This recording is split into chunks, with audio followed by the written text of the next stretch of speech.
इस छोटी सी कहानी के द्वारा हम जानेंगे कि अपने भीतर की आवाज को कैसे सुने, कैसे एक खराब स्थिति में सही फैसला लें।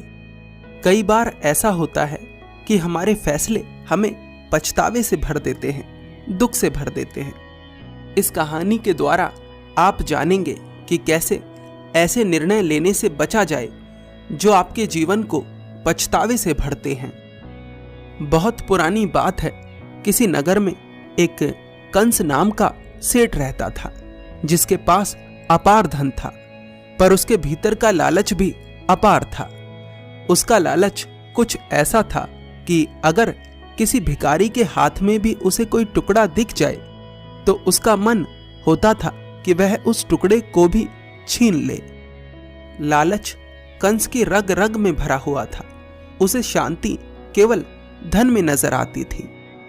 उसकी बुद्धि के हिसाब से जो कुछ भी वह प्राप्त कर सकता था उसके पास वो सब था, परंतु फिर भी उसके भीतर और प्राप्त करने की भूख थी।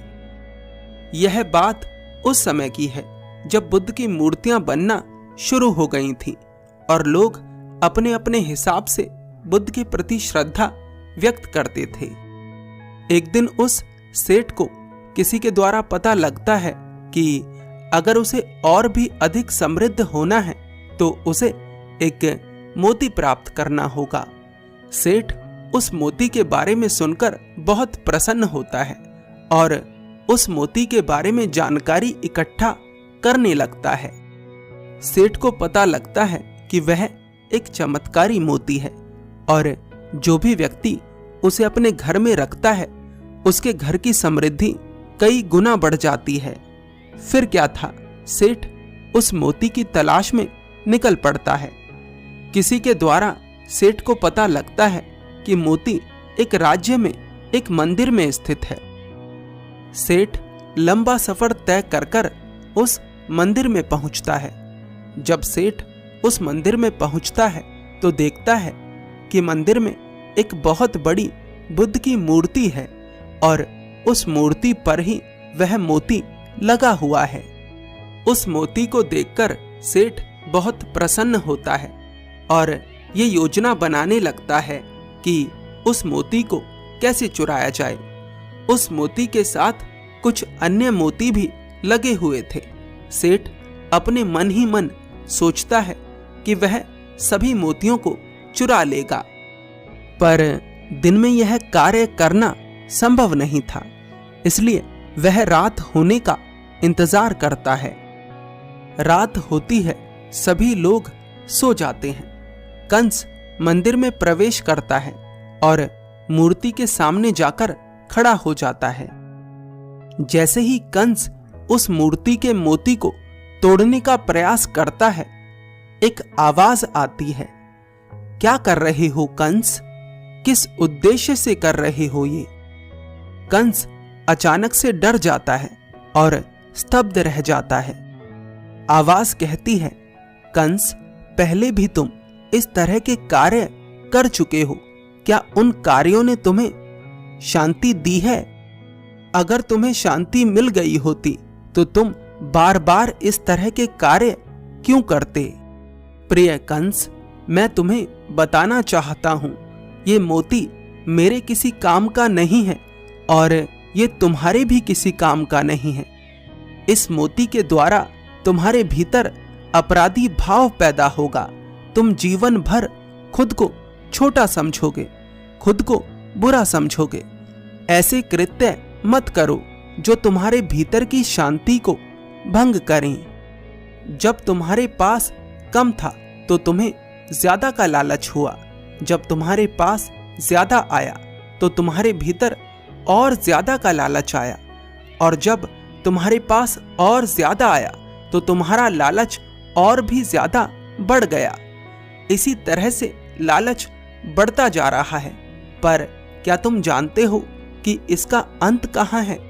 वो शांति तुम्हें क्यों नहीं मिल रही जिसके तुम हकदार हो? कहानी कहती है कि ये आवाज बुद्ध की थी। मैं भी कहता हूं कि ये आवाज बुद्ध की थी, पर ये आवाज मूर्ति से नहीं आ रही थी, ये आवाज उस व्यक्ति के भीतर से आ रही थी। जब भी कोई व्यक्ति कुछ गलत करता है तो उसके भीतर से आवाज आती है, पर ज्यादातर स्थितियों में व्यक्ति उस आवाज को सुन नहीं पाता। इसका सबसे बड़ा कारण होता है कि वह ऐसी स्थिति में नहीं होता कि वह उस आवाज को सुन सके। कंस के भीतर से यह आवाज पहले भी उठी होगी, पर इससे पहले वह इस आवाज को सुन ना सका। इसके पीछे सबसे बड़ा कारण यह था कि कंस को ऐसी स्थिति अब तक मिली नहीं थी। रात का समय था, बुद्ध की प्रतिमा सामने थी, चारों तरफ सन्नाटा छाया हुआ था। भीतर का बुद्ध चीख रहा था, सही मार्ग बता रहा था। ऐसी स्थिति में कंस ने अपने भीतर के बुद्ध की बात सुन ली और उसे समझ आ गया कि वह गलत कर रहा है। जब हम किसी बात को स्पष्ट तरीके से सुन लेते हैं तो हमें वो बात समझ आ जाती है। कंस उसी दिन से लालच का फल देख लेता है और लालच करना छोड़ देता है। इस कहानी से हम सीखते हैं कि जब भी हम कुछ गलत कर रहे होते हैं तो हमारे भीतर का बुद्ध चिल्ला चिल्ला कर हमें बताता है कि ये गलत है, इसे मत करो। पर ज्यादातर स्थितियों में हम अपने भीतर की आवाज को सुन नहीं पाते। इसका सबसे बड़ा कारण है कि हम ऐसी स्थिति नहीं बना पाते जिसमें हम अपने भीतर की आवाज को सुन सकें। कंस अपने भीतर की आवाज इसलिए सुन पाता है क्योंकि वह बुद्ध के समक्ष था, वह बुद्ध की प्रतिमा के समक्ष था, वह रात की शांति में लिप्त था, वातावरण अनुकूल था।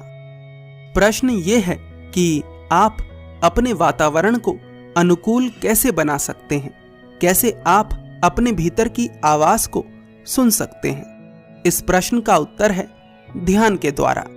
ध्यान के द्वारा आप अपने भीतर शांति का बीज बो सकते हैं। उस शांति के बीज के द्वारा आपके भीतर का वातावरण अनुकूल बनेगा और आप अपने भीतर की आवाज को स्पष्ट रूप से सुन पाएंगे। लालच करना आपको दोषी भाव से भरता है और जो व्यक्ति दोषी भाव से भरा होता है वह अपने जीवन में कभी भी शांति को अनुभव नहीं कर सकता। इस कहानी से आप और क्या सीखते हैं, हमें कमेंट कर जरूर बताएं। धन्यवाद।